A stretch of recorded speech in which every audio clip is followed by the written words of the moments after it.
नमस्कार, आपके जनप्रिय channel city news में आप सभी का स्वागत है। दिन भर के बड़े और अहम खबरों के साथ मैं हूं शिल्पा पाठक। तो चलिए आगे बढ़ने से पहले एक नजर डाल लेते हैं अब तक की हेडलाइंस पर।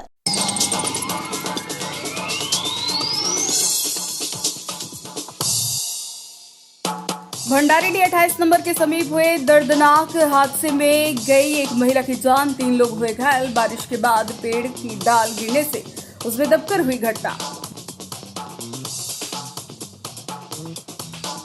विश्वनाथ नर्सिंग होम में गिरिडीह के चिकित्सकों ने किया प्रेस वार्ता। मुख्यमंत्री जन आरोग्य योजना की राशि का 10 महीने से भुगतान नहीं करने पर जताया गया दुख। कहा इलाज करने में अब होने लगी है असुविधा। सीएम और स्वास्थ्य सचिव से भुगतान करने की गई मांग। एसआर यूनिवर्सिटी हैदराबाद तेलंगाना की ओर से गिरिडीह में किया गया प्रेस वार्ता। यूनिवर्सिटी की कामयाबी और प्लेसमेंट की दी गई जानकारी। कहा अलग अलग ट्रेड में शुरू हुआ नामांकन, मिल रहा बच्चों को बेहतर अवसर। खरड़ी के चांदनी चौक में अवैध बालू लोड ट्रैक्टर की चपेट में आने से 14 वर्षीय किशोर की हुई मौत। घटना के बाद चालक ट्रैक्टर लेकर हुए फरार। ग्रामीणों ने रोड जाम पर किया नारेबाजी। परिजनों का हुआ रो रो कर बुरा हाल। और कांग्रेस जिला कार्यालय में पूर्व प्रधानमंत्री भारत रत्न राजीव गांधी की मनाई गई पुण्यतिथि। उनके चित्र पर माल्यार्पण कर अर्पित की गई श्रद्धांजलि। देश हित में किए गए उनके कार्यों को किया गया याद।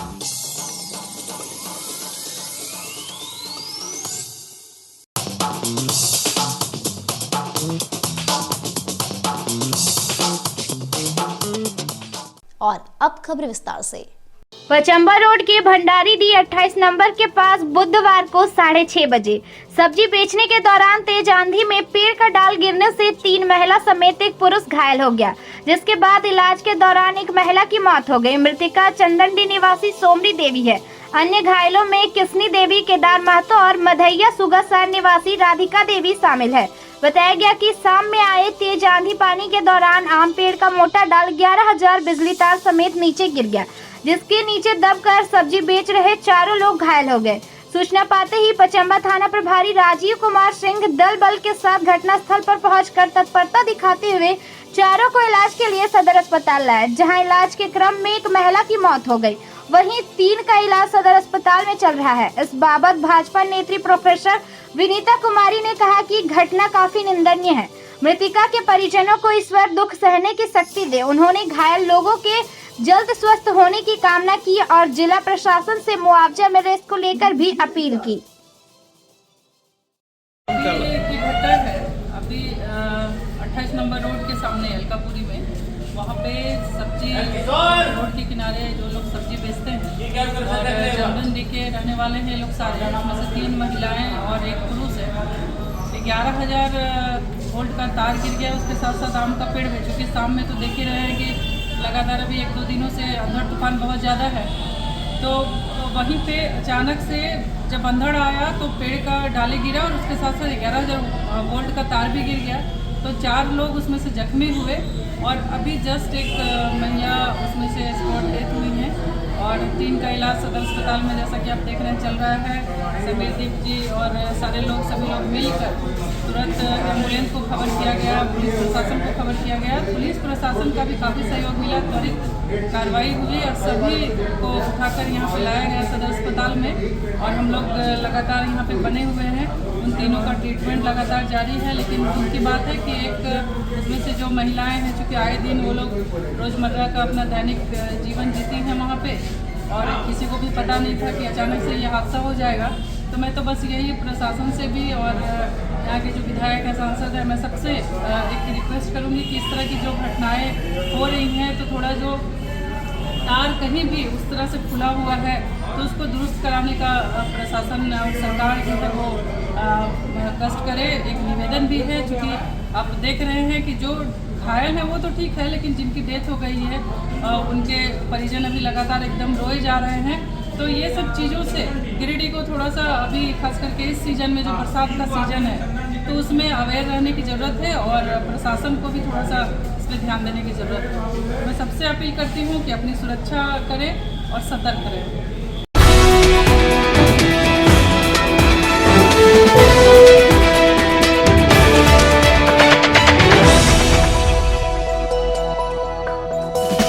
बरमसिया स्थित विश्वनाथ नर्सिंग होम में बुधवार को शाम 6 बजे गिरिडीह के चिकित्सकों ने प्रेस कॉन्फ्रेंस किया। इस मौके पर मुख्यमंत्री जन आरोग्य योजना, जिसे आमतौर पर आयुष्मान भारत योजना के नाम से जाना जाता है, इसका भुगतान कई महीनों से नहीं होने पर खेद जताया गया और मीडिया के माध्यम से मुख्यमंत्री और स्वास्थ्य विभाग के सचिव से पैसे के भुगतान अभिलंब कराने की मांग की गई। प्रेस कॉन्फ्रेंस को संबोधित करते हुए चिकित्सकों ने कहा कि आयुष्मान भारत योजना के तहत देश भर के गरीब और जरूरतमंद मरीज का मुफ्त में इलाज होते हुए आ रहा है, जो मरीज के लिए एक बड़ा वरदान है। लेकिन पिछले 10 महीनों से निजी अस्पतालों को बहुत सी समस्याओं का सामना करना पड़ रहा है। कहा कि सरकार की ओर से पैसे का भुगतान नहीं होने से मरीजों का इलाज करने में काफी परेशानी हो रही है। डॉक्टर ने बताया कि 212 अस्पतालों को पिछले 10 महीनों से भुगतान नहीं मिला है। इसके कारण अस्पतालों को चलाना मुश्किल हो गया है। बताया गया कि ज्यादातर मरीज आयुष्मान भारत के तहत इलाज कराते हैं। निजी अस्पताल मुफ्त में मरीज का उपचार करते हैं, लेकिन पैसे का भुगतान नहीं होने से इलाज में बड़ी समस्या सामने आई है। मौके पर मुख्यमंत्री और स्वास्थ्य सचिव से अनुरोध किया गया कि बकाया पैसे का भुगतान अभिलंब किया जाए ताकि इलाज सुचारू रूप से जारी रहे। मौके पर डॉक्टर एस.के. डोकानिया, डॉक्टर आजाद, डॉक्टर रितेश सिन्हा, डॉक्टर उत्तम जलान, डॉक्टर अरविंद कुमार, डॉक्टर नीरज डोकानिया आदि मौजूद थे। आदरणीय मुख्यमंत्री जी श्री हेमंत सोरेन और हेल्थ मिनिस्टर एवं चीफ स्वास्थ्य सचिव से अनुरोध करूंगा कि कृपया इसमें संज्ञान लें और इस योजना के तहत जो पेमेंट नहीं हो रहा है उसको शीघ्र अतिशीघ्र पेमेंट करवाने का ये कष्ट करेंगे। आज के प्रेस कॉन्फ्रेंस के माध्यम से हम सरकार से अपील करना चाहेंगे कि आयुष्मान योजना में जितना काम हो रहा है और जितने भी सूचीबद्ध अस्पताल हैं उनकी बकाया राशि का भुगतान जल्द से जल्द हो, ताकि आगे काम करने में हम लोग सुचारू रूप से सक्षम हो सके। अन्यथा पेमेंट नहीं होने पर बहुत से हॉस्पिटल बंद हो जाएंगे। धन्यवाद। सरकार को और जनता, जो झारखंड की जनता है, उनको बता सके कि झारखंड की स्वास्थ्य सेवा किस चीज़ों से अभी जूझ रही है। यहाँ पे आयुष्मान भारत के तहत, आयुष्मान मुख्यमंत्री योजना के तहत जो इलाज किया जा रहा है उसका पेमेंट पिछले काफ़ी महीनों से, लगभग 1 साल होने को आया है, नहीं हो पा रहा है, जिसके वजह से बहुत सारे अस्पताल बंदी के कागार पर आ चुके हैं। हम लोगों का कई तरह का खर्च है, इलाज करने में इम्प्लांट्स में खर्च आता है, दवाइयों में खर्च आता है, हॉस्पिटल को रन करने का एक खर्च आता है, लेकिन जो भुगतान नहीं हो रहा है इसके वजह से हम लोग काफ़ी दबाव में आ चुके हैं कि किस तरह से हम लोग इस सर्विसेज को जारी रख सकें। तो हमारा ये निवेदन है सरकार से कि इस पर ध्यान दें और अतिशीघ्र भुगतान की व्यवस्था किया जाए ताकि सभी अस्पताल सुचारू रूप से चल सकें। धन्यवाद।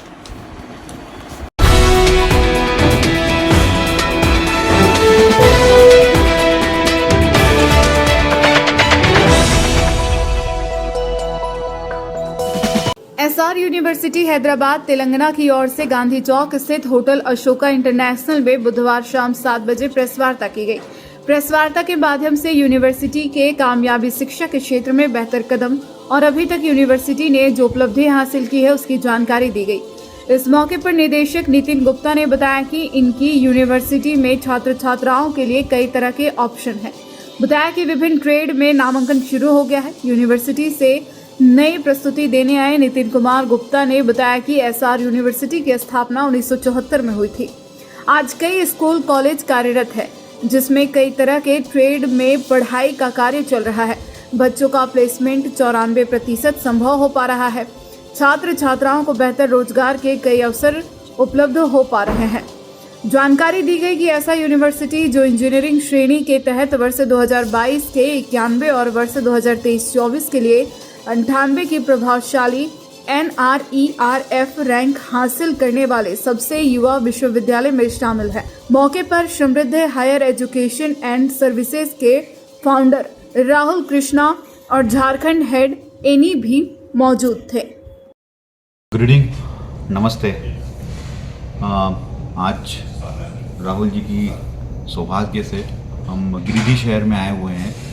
I am Nitin Kumar Gupta, representing SR University. Whereas SR University situated in Warangal, nearby Hyderabad, Telangana state. ये हम गिरिडीह SR University के बारे में एक जानकारी देने आए हैं कि we are in top 100 ranking institute of the country, top 100 ranking of the university हैं हम। और गिरिडीह के स्टूडेंट्स, झारखंड स्टेट के स्टूडेंट्स को ये हम अपॉर्चुनिटी दे रहे हैं कि they can join us on a very affordable fee. मैं पहले यूनिवर्सिटी के बारे में बताऊंगा। हमारी यूनिवर्सिटी जो ग्रुप है ये स्टार्टेड इन 1974 में स्टार्ट हुआ है। Almost 50 years we have completed in the education sector.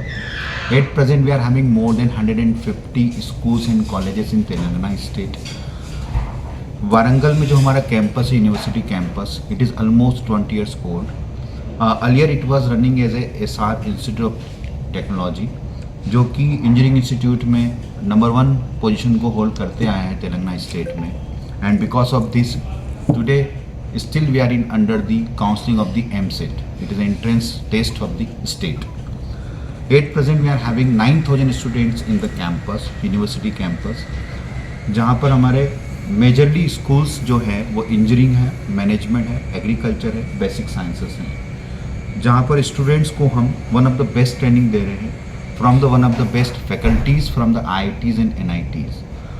किसी भी यूनिवर्सिटीज़ हैं जो हम डिस्कस कर रहे थे कि झारखंड के बच्चों को हम ऐसी एक अपॉर्चुनिटी दें जिससे कि एक थोड़ी स्कॉलरशिप उनको ज़्यादा मिले एंड अफोर्डेबल फ़ी मिले। उस अफोर्डेबल फ़ी में एक one of the best university मिले, one of the best training मिले। तो I think we are trying to fulfil their objective कि जहाँ पर एक अच्छी ट्रेनिंग ले और हमारी यूनिवर्सिटी को ज्वाइन करें। And if you talk about the international collaborations, we are having more than 50 collaborations, जहाँ पर हमारे 2+2, 3+1 and 1+3 different kind of the programs हैं। We are having a 3+1 collaboration with the more than 5 universities in USA, जहाँ पे 3+1 में है 3 साल SR university में, 1 year in USA, 2 years in SR university, 2 years in university of Melbourne in Australia, जहाँ पे ये लोग जॉइंट प्रोग्राम्स में एडमिशन्स ले सकते हैं। ये हमारे पिछले 10-12 सालों से प्रोग्राम चल रहे हैं, जहाँ पे more than 50 students every year they are going under this programs. They are getting the 1-year student visa, 2 years work permit over there. They are getting the final employment opportunity in USA also. So these are the different international collaborations we are having. We are having the more than 10 countries students in the campus from the different states of the country. So we are maintaining the cultural diversity in the campus. Because आज की तारीख में अगर हम culture diversity को अगर हम promote करेंगे तो इससे बच्चों को एक्सपोजर मिलता है। That's why they are going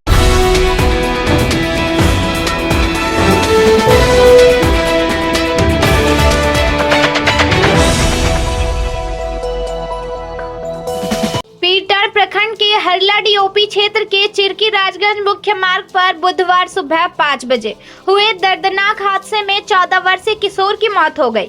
बालू लदे ट्रैक्टर के धक्के से इसकी मौत हुई है। मृतक का नाम प्रशांत कुमार है, जो अपने परिवार के साथ पिपराडी गांव में रहता था। प्रशांत कुमार सुबह मॉर्निंग वॉक पर पैदल सड़क पर चल रहा था, तभी अज्ञात बालू लदा ट्रैक्टर ने उसे धक्का मार दिया और मौके से फरार हो गया। घटना के तुरंत बाद स्वजन बालक को धनबाद ले गए, जहां उसे मृत घोषित कर दिया गया। घटना के बाद स्थानीय लोगों ने घटनास्थल पर ही सड़क को जाम कर दिया है।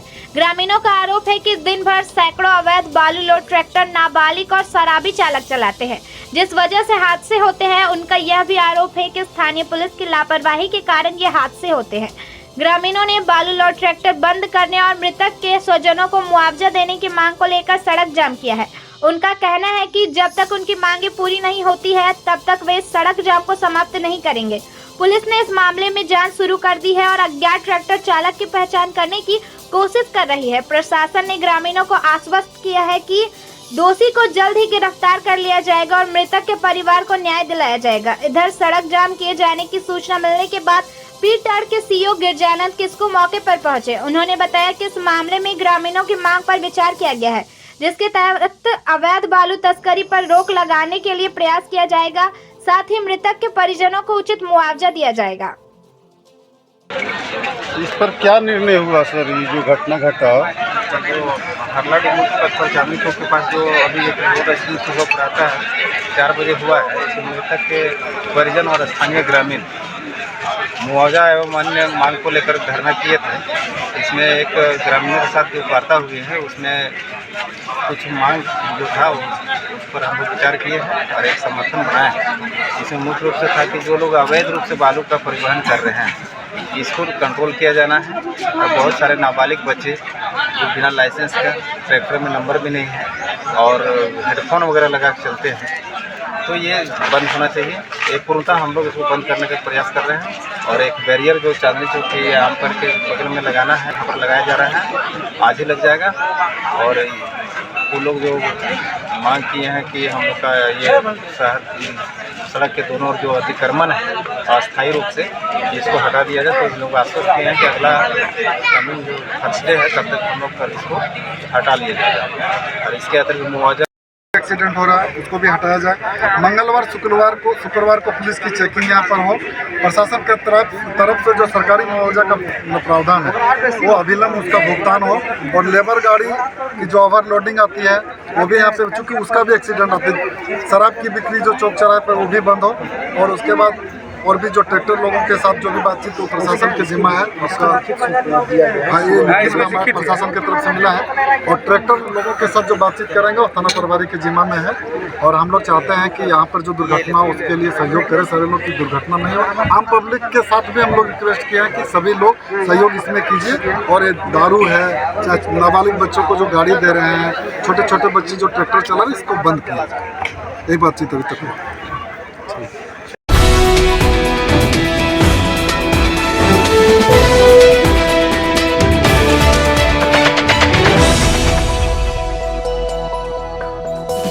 बक्सर स्थित जिला कांग्रेस कार्यालय में बुधवार को 2 बजे पूर्व प्रधानमंत्री भारत रत्न स्वर्गीय राजीव गांधी की पुण्यतिथि मनाई गई।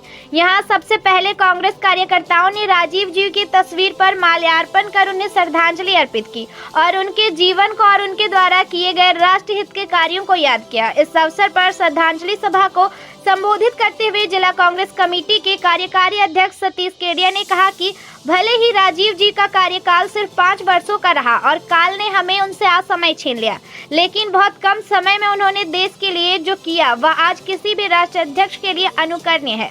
राजीव जी ने अपने शासन काल में अपनी दूरदर्शिता दिखाते हुए देश को तकनीकी रूप से इतनी ज्यादा मजबूती दी कि कंप्यूटर क्रांति में भारत दुनिया में अग्रणी देश के रूप में किया जाता है। आतंकवाद से लड़ते हुए श्रीलंका में शांति स्थापित करने का काम हो या अन्य किसी भी मामले में अमेरिका जैसा देश भी भारत का लोहा मानता था और अंततः आतंकवाद के ही शिकार बने। आज हम सभी के लिए यह प्रेरणा लेने का दिन है कि हम भारत से आतंकवाद को समाप्त करने का प्रण करें। यही उनके प्रति सच्ची श्रद्धांजलि होगी। इस कार्यक्रम में मुख्य रूप से झारखंड प्रदेश कांग्रेस कमेटी के सचिव नरेश वर्मा, जिला उपाध्यक्ष अशोक विश्वकर्मा, जोगेश्वर मेहता, राजेश सूरी, दिनेश्वर कुमार, मदन लाल विश्वकर्मा, मोहम्मद अली खान, उपेंद्र सिंह, साबिर खान, निजाम अंसारी, इतवारी महतो सहित कई प्रमुख कांग्रेसी कर्मी उपस्थित थे।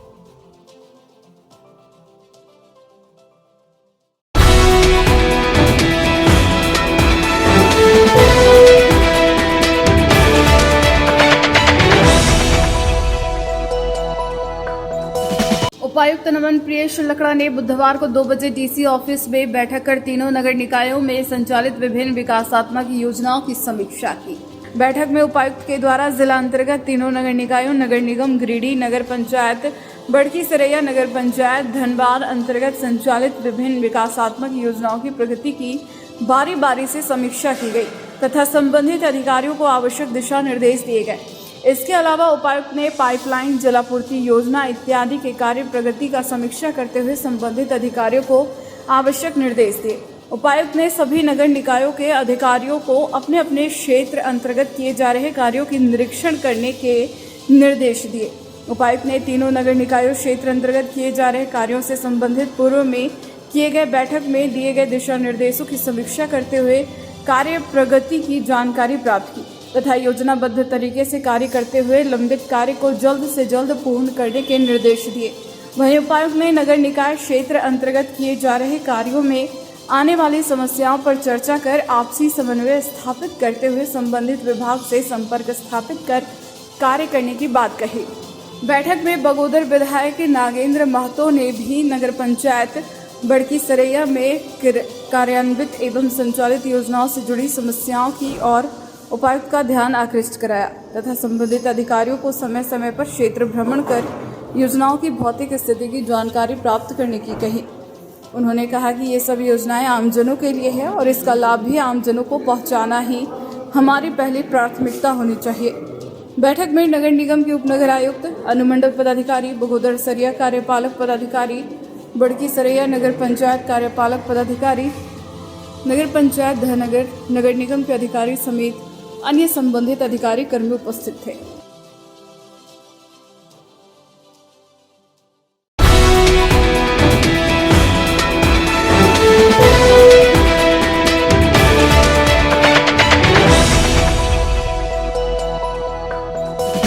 सिटी न्यूज परिवार के लिए बुधवार का दिन बेहद खास रहा। वर्षों की मेहनत के बाद 1 लाख सब्सक्रिप्शन होने पर यूट्यूब की ओर से सिटी न्यूज को सिल्वर प्ले बटन प्राप्त हुआ। नगीना सिंह रोड कार्यालय इसको लेकर खुशी मनाई गई। मौके पर मुख्य संपादक अभिषेक सहाय, प्रबंध संपादक मोहम्मद चांद, डिजिटल डेस्क एडिटर पीयूष सागर, टेक्निकल एडिटर नयन पटेल, नेहा मोदी, डिजिटल डेस्क के input head Prem Sagar, producer अनंत पांडे, संवाददाता विकास सिंह, उज्जवल यादव, पीएन सिंह आदि टीम सदस्य मौजूद रहे। तमाम लोगों ने एक दूसरे को बधाइयां दी, साथ ही दर्शकों का आभार प्रकट किया। बताया गया कि दर्शकों में जिस तरह का प्यार और विश्वास जताया है, उसी की बदौलत आज सिटी न्यूज यह मुकाम हासिल कर सकी है। मुख्य संपादक ने टीम से जुड़े रहे राहुल सिन्हा, निशा अग्रवाल, आबिद, अंजुम, अंकिता बर्दियार, शिल्पा पाठक, रूपाली डे, नेहा मोदी, सुरेंद्र यादव, मोहम्मद ताज, विकास सिन्हा, नंदन सिन्हा, विष्णु, निशांत, दीपा सेठ समेत तमाम साथियों को शुभकामनाएं दी, जिनकी मेहनत से सिटी न्यूज की साख मजबूत हुई है। और आखिरकार सिटी न्यूज की पूरी टीम का संघर्ष रंग लाया और 1 लाख सब्सक्राइबर के साथ सिटी न्यूज की पूरी टीम ने सिल्वर बटन अपने नाम किया है। संभवतः गिरिडीह में न्यूज चैनल के लिए ये पहला सिल्वर बटन है जो लोकल चैनल को मिला है और इसके लिए हम अपनी पूरी टीम को तहे दिल से बधाई देते हैं। साथ ही आप तमाम सभी दर्शकों का, क्योंकि आपके बिना यह संभव नहीं था।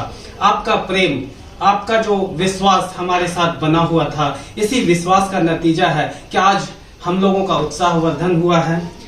गूगल की ओर से सिल्वर बटन हमारी टीम को मिला है, तो आप सभी दर्शक इसके लिए बधाई के पात्र हैं। आप तमाम दर्शकों का दिल से आभार।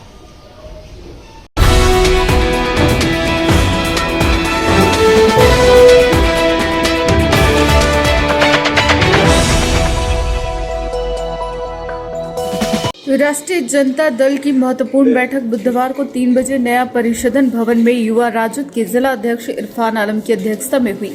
यहां बैठक का संचालन राजद के पूर्व जिला उपाध्यक्ष राम किशन यादव ने किया।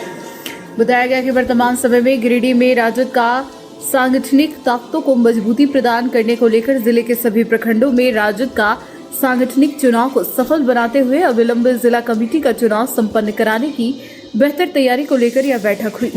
यहां तैयारियों का जायजा लेने रामगढ़ से पहुंचे चुनाव प्रभारी व पार्टी के प्रदेश उपाध्यक्ष रमेश प्रसाद यादव, सह चुनाव प्रभारी कृष्णा प्रसाद यादव, राजद के रामगढ़ जिला प्रवक्ता सुबोध कुमार सिंह की उपस्थिति रही। यहां अतिथियों का राजद नेताओं और कार्यकर्ताओं ने भव्य स्वागत किया। बैठक में सर्वसम्मति से जल्द गिरिडीह जिला अध्यक्ष बनाने पर जोर दिया गया। बताया गया कि आम सहमति नहीं बन पाने की स्थिति में मतदान के जरिए चुनाव कराए जाएंगे। इसकी तारीखों की घोषणा जल्द ही कर दी जाएगी। बैठक में मुख्य रूप से राजद के प्रदेश सचिव इनामुल हक, युवा राजद के जिला अध्यक्ष इरफान आलम, युवा राजद के जिला उपाध्यक्ष अतुल कुमार चौधरी, जिला उपाध्यक्ष रामकिशन यादव, अल्पसंख्यक मोर्चा के जिला अध्यक्ष इजराइल अंसारी, युवा राजद के नगर अध्यक्ष बिट्टू शुक्ला, जमुआ विधानसभा के राजद नेता सुखदेव हाजरा, जमुआ के प्रखंड अध्यक्ष लाल बेग अंसारी, सचिव ललन यादव, महिला मोर्चा अध्यक्ष सुनीता देवी, देवरी के प्रखंड अध्यक्ष इम्तियाज अंसारी आदि उपस्थित थे।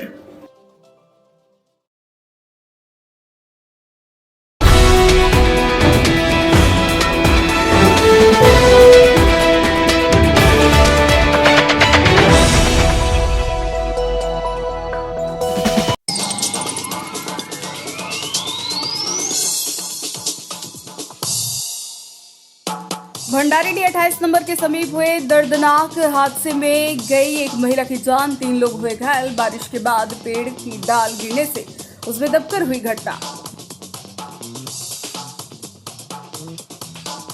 विश्वनाथ नर्सिंग होम में गिरिडीह के चिकित्सकों ने किया प्रेस वार्ता। मुख्यमंत्री जन आरोग्य योजना की राशि का 10 महीने से भुगतान नहीं करने पर जताया गया दुख। कहा इलाज करने में अब होने लगी है असुविधा। सीएम और स्वास्थ्य सचिव से भुगतान करने की गई मांग।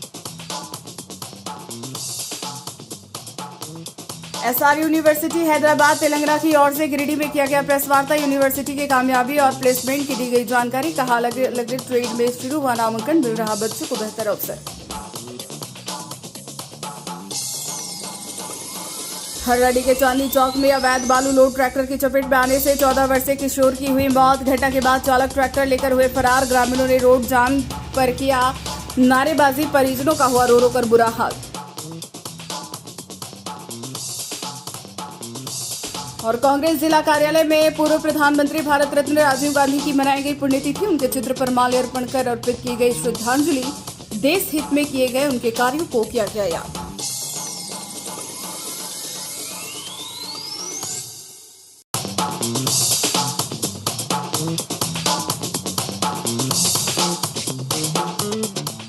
तो आज के अंक में बस इतना ही। कल फिर मिलेंगे नई खबरों के साथ। तब तक के लिए दीजिए पूरे सिटी न्यूज की टीम को इजाजत। नमस्कार।